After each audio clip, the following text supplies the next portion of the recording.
Quero saudar a amada igreja com a paz do Senhor, amém? Um amém mais forte?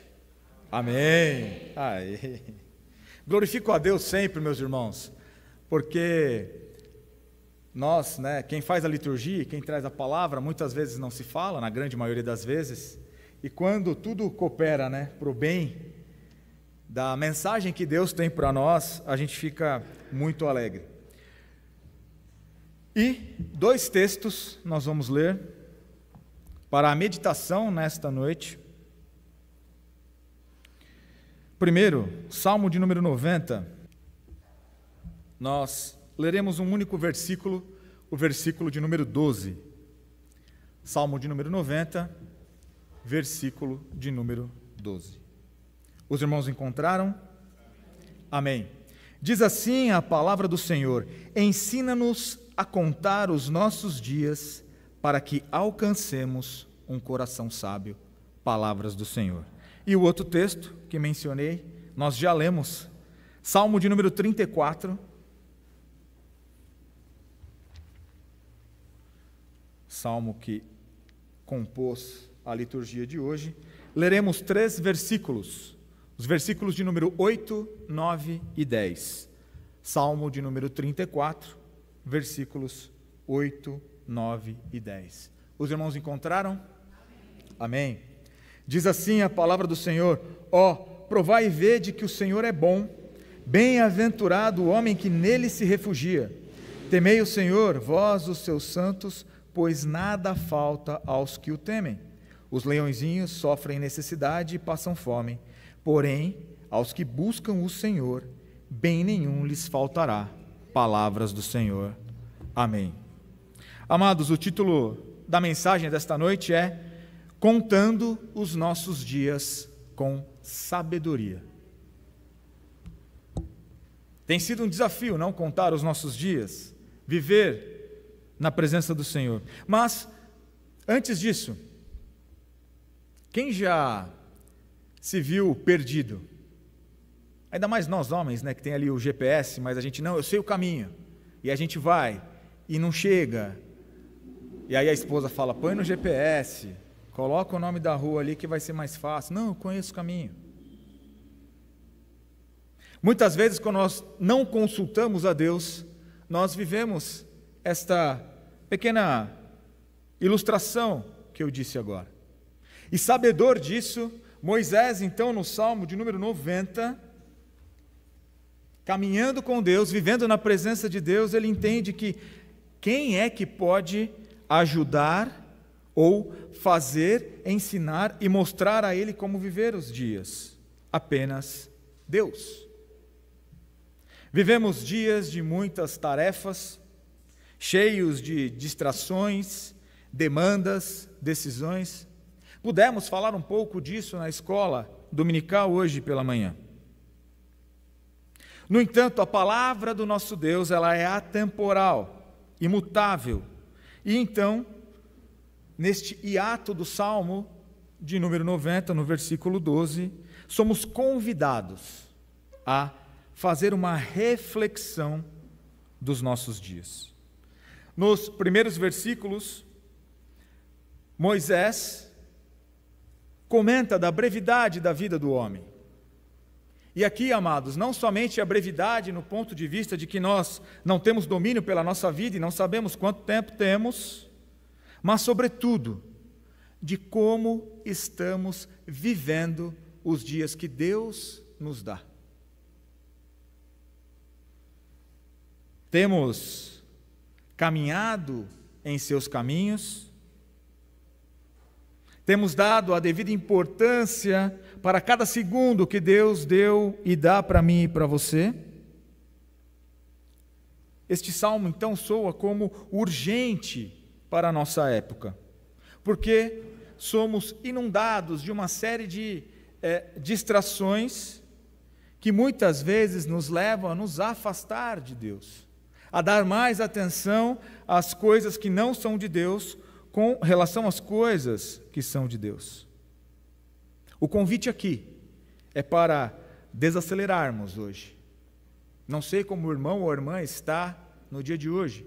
Às vezes as preocupações do dia a dia aquele boleto de amanhã, ou o trabalho que tem uma reunião importante. Não sei como está o seu coração e a sua mente, mas que nós em Cristo Jesus possamos desacelerar, e como foi orado aqui, que a nossa mente, o nosso coração seja um solo fértil para que nós possamos receber a palavra do Senhor, para que nós possamos viver cada momento com propósito, paixão e perspectiva eterna. Amados, não acaba aqui. Não acaba aqui. Porém, muitas vezes nós vivemos como se só tivéssemos o hoje, o aqui e o agora. Devemos viver com propósito, paixão e perspectiva eterna. Então, o primeiro ponto que eu queria trazer para os irmãos é justamente a eternidade de Deus e a transitoriedade humana. No versículo 1 do Salmo 90, quem puder acompanhar, que não fechou a sua Bíblia, diz assim: Senhor, Tu tens sido o nosso refúgio de geração em geração. Ou seja, Deus sempre foi, é e será o refúgio meu e teu e daqueles e daquelas que acreditam em seu nome, que creram em Cristo Jesus. Mas também, quando fala da nossa transitoriedade, é da capacidade que temos de pecar, de contender com Deus e de fazer aquilo que não agrada a Deus, e não só não agrada, mas como acende a sua ira. E eu queria convidar os irmãos a abrirem as suas sagradas escrituras, a palavra de Deus, em Romanos, capítulo de número 7. Paulo dissertará um pouco sobre isso que estamos falando agora. Romanos capítulo 7, versículos 18 a 21.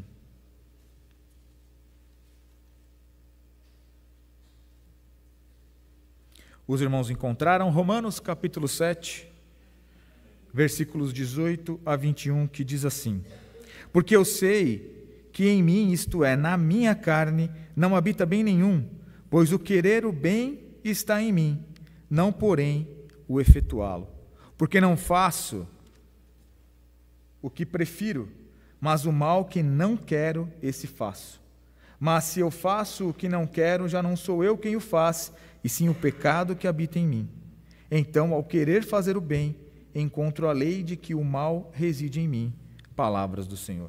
Amados, isso quer dizer, e assim como Moisés já havia entendido, que se for por mim e por você, pela minha e pela tua vontade, nós não lograremos êxito em andarmos na presença de Deus.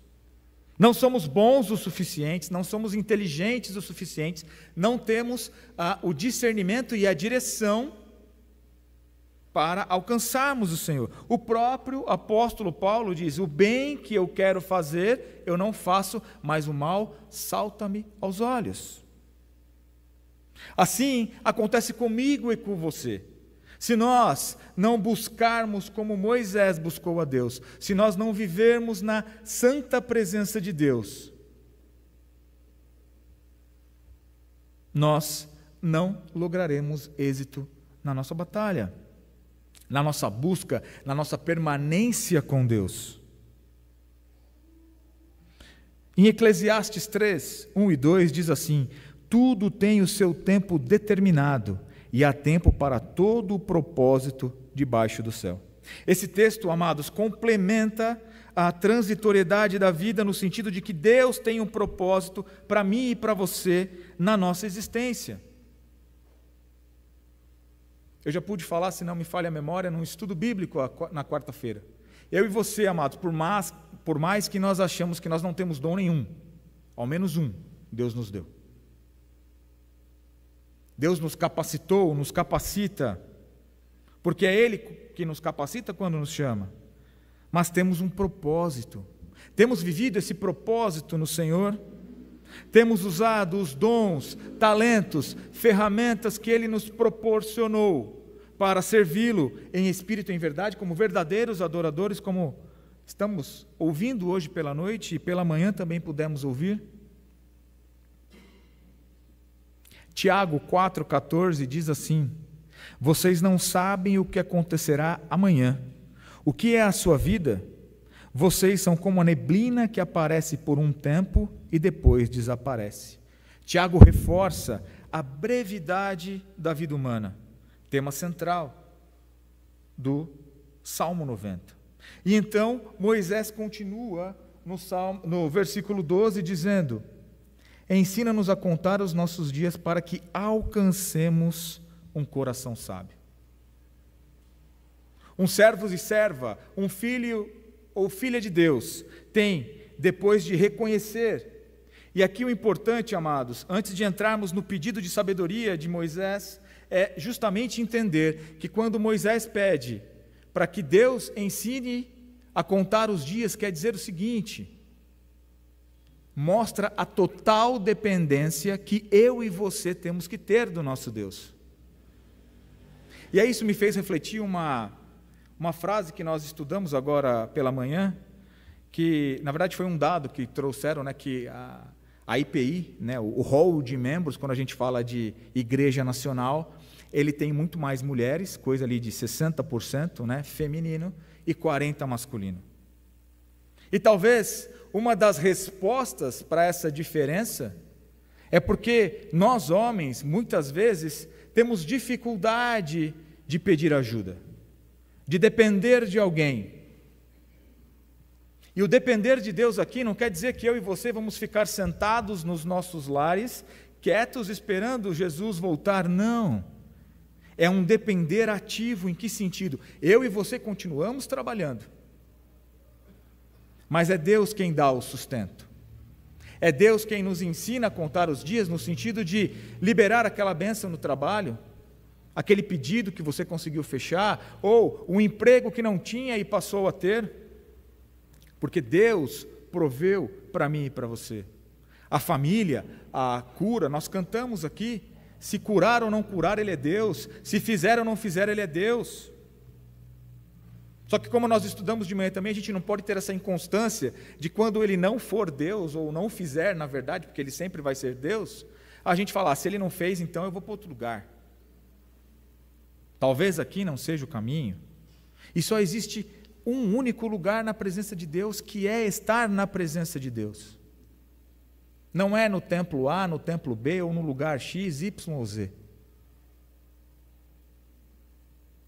Se eu e você quisermos lograr êxito, como Moisés, como Davi, que escreveu o Salmo 34, nós vamos, na parte 2 aqui do sermão, falar um pouco do Salmo 34, quisermos lograr êxito, nós precisamos entender que eu e você devemos estar não só na presença de Deus, mas dependendo de Deus. Dependendo de Deus para colocar os nossos sonhos, os nossos planos, os nossos objetivos no altar do Senhor. Para que antes de tudo, Deus nos dê a direção. Lembra no começo que eu falei de estarmos perdidos? Muitas vezes Deus vai dizer sim, outras não, e tem o espere também. O famoso não é agora, não é o momento. Mas é nesse ponto de não é agora, não é o momento, que o inimigo vem para tentar nos atrapalhar. E lembra que eu comentei de manhã?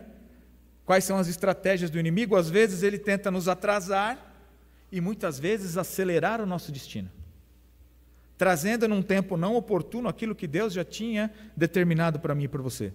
Um exemplo básico e simples foi com o próprio Jesus Cristo, quando o diabo diz assim: se prostrado me adorares, eu te darei todos os reinos deste mundo. Já era dele. Já é do nosso Deus, já era de Cristo Jesus. Mas ele, tentando acelerar, por quê? Porque ele já sabia que o destino dele era a derrota, porque Jesus venceria na cruz e completaria o plano da salvação de Deus. Ele tenta o quê? Acelerar. Me adora aí, eu já te libero tudo isso e está tudo certo. Os irmãos estão conseguindo compreender essa questão de acelerar ou atrasar o que Deus tem para mim e para você? Agora, como que a gente sabe a diferença?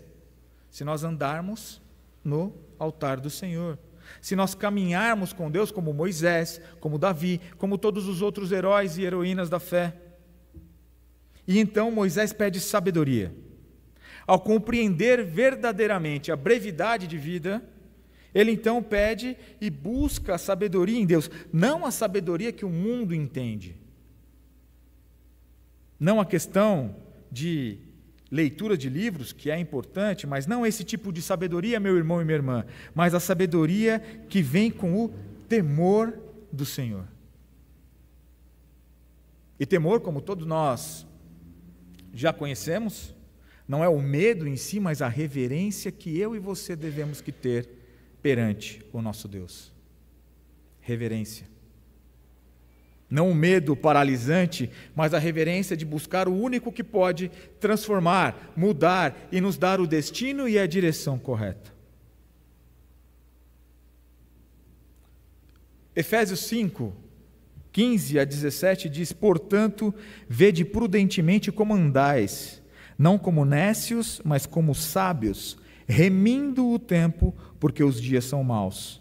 Paulo aqui aconselha, o apóstolo Paulo, a igreja de Éfeso a viverem com sabedoria, aproveitando cada oportunidade. Pudemos ouvir algo semelhante no domingo passado, com relação à palavra que o reverendo Adilson trouxe, em Eclesiastes 9, se não me falha a memória. Como temos aproveitado as oportunidades da nossa vida. O que temos feito com o que Deus tem colocado nas nossas mãos. Mas Moisés não para por aí. E finaliza o versículo 12 dizendo: para que alcancemos um coração sábio. Um coração sábio é aquele que reconhece a soberania de Deus na minha e na tua vida. Reconhecer que cada dia é um dom, é um presente. Sabe por quê, meus irmãos? Muitos de nós, ou estamos presos no passado, e esse passado nos traz uma depressão, ou nós estamos presos num futuro que ainda não veio e provavelmente não vai vir. E eu digo que não vai vir pelo seguinte: os irmãos, essa semana eu tive acesso a um dado que de 70% a 80% das coisas que nós pensamos para o futuro, no sentido dos medos, sabe quando a gente faz aquelas análises de cenário? Se acontecer aquilo, mas e se o outro falar isso? Não se concretiza. Ou seja, nós investimos um tempo, gastamos um tempo pensando em N situações que não vão se concretizar. Mas o nosso medo e ansiedade toma tanto conta do nosso ser, que a gente passa a olhar para isso e não olha para Cristo Jesus. Não olha para o autor e consumador da nossa fé. Não olha para aquele que vai nos proporcionar a resolução dos problemas. Reconhecer que cada dia é um dom de Deus faz com que nós cresçamos em santidade, cresçamos na palavra, no conhecimento, em espalhar, em propagar o Evangelho para aqueles que não ouviram ainda. Faz com que nos preocupemos mais com as coisas de Deus e menos com aquilo que é meu e seu. Veja Mateus 6,33. Mas buscai primeiro o reino de Deus e sua justiça, e todas estas coisas vos serão acrescentadas. Aqui Jesus instrui no sentido de que nós priorizemos o reino de Deus, para viver o propósito dele, para mim e para a tua vida, com sabedoria. Deus já sabe o que precisamos. Deus sabe o que queremos. E, sobretudo, Deus sabe o que necessitamos. Mas quando nós nos preocupamos mais conosco do que com as coisas de Deus, nós mostramos uma prioridade invertida e isso não agrada a Deus. Lucas 12:34 diz: pois onde estiver o vosso tesouro, aí estará também o vosso coração. Jesus, então, neste versículo nos lembra de aquilo que valorizamos molda o nosso coração. Pela manhã nós pudemos falar da inconstância. A palavra de hoje é um encorajamento para que eu e você possamos buscar viver contando os dias na presença do Senhor, mas também um alerta, porque se nós não tivermos nessa vontade, nesse norte, nesse direcionamento, a gente pode ficar pelo caminho.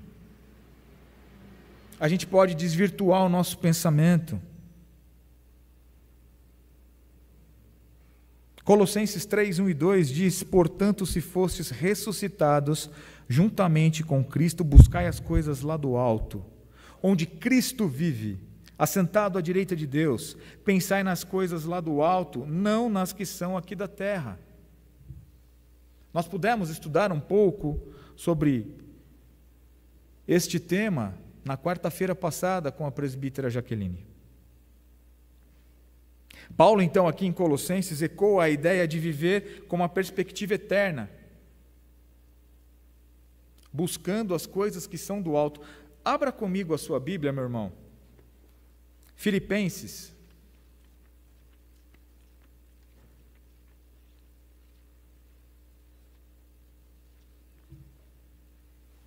Capítulo de número 4. Filipenses, capítulo de número 4, versículo de número 8.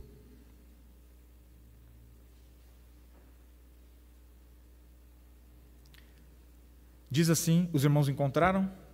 Amém. Diz assim a palavra do Senhor: finalmente, irmãos, tudo que é verdadeiro, tudo que é respeitável, tudo que é justo, tudo que é puro, tudo que é amável, tudo que é de boa fama, se alguma virtude há e se algum louvor existe, seja isso o que ocupe o vosso pensamento. Se eu e você queremos ter a mente de Cristo, nós precisamos pensar as coisas lá do alto, não o passado que já foi e nem o futuro ansioso que a gente nem sabe se vai acontecer. Isso não quer dizer, amados, que nós não devemos planejar, que nós não devemos tomar cuidado, que nós não devemos cuidar de nós e dos que estão à nossa volta. Mas quer dizer que nós devemos depender única e exclusivamente do Senhor, colocando no seu altar todos os nossos sonhos, planos e desejos. E por fim, então, quais são as aplicações práticas que nós podemos colocar? E aí vamos para Salmo 34. Davi escreveu e nos deu alguns pontos importantes nesses 3 versículos que lemos. Primeiro, nós devemos viver de uma forma onde nós contemplamos diariamente o que Deus fez, faz e fará.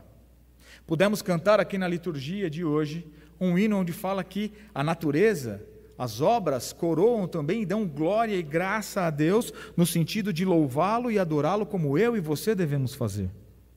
Temos tido esses momentos nas nossas vidas de uma pausa contemplativa, de ver o que Deus fez e faz na minha e na tua vida.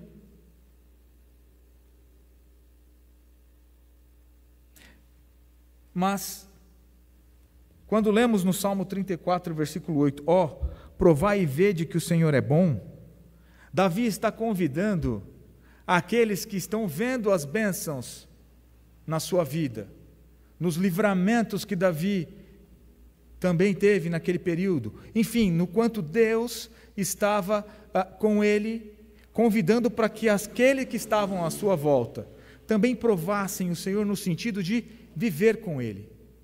Deus, ter as suas próprias experiências. Quando era menino, e já faz um tempão, a gente ia com o pai, com a mãe para a igreja, né? Então a gente vivia meio que a experiência religiosa do pai e da mãe, a vivência com Deus do pai e da mãe. Se o pai e a mãe lia a Bíblia, a gente tinha um pouco de conhecimento da palavra, se cantava um hino. O que acontece é que conforme a gente vai crescendo, alguns ainda ficam como meninos. Alguns brincam que é o crente 6 horas, né? 6 horas por mim? Aí ele olha para você, você é cristão, ô Rafael, ora lá por mim na igreja. Não, mas e você, meu irmão? E você, meu amigo? Quando você vai ter? E quando eu e você vivemos de forma intencional, e aí eu entro na parte final do sermão dizendo, amados, aqui no Salmo 34, dizendo que eu e você devemos ter uma experiência pessoal com Deus. Não é pela fé da minha esposa, não é pela fé da minha mãe, do meu pai, do meu tio, do meu primo. É eu com Deus. É você, meu irmão e minha irmã, com Deus. Davi chama, quando fala provai, é um chamado a essa experiência pessoal, de oração, de meditação na palavra, de obediência e de testemunho, seja nas nossas vidas ou na vida que nós impactamos. Mas também o Salmo 34 fala de uma fé que nos conecta a Deus. Não pura e exclusivamente, eu já peço que os irmãos abram a sua Bíblia em Hebreus 11:6.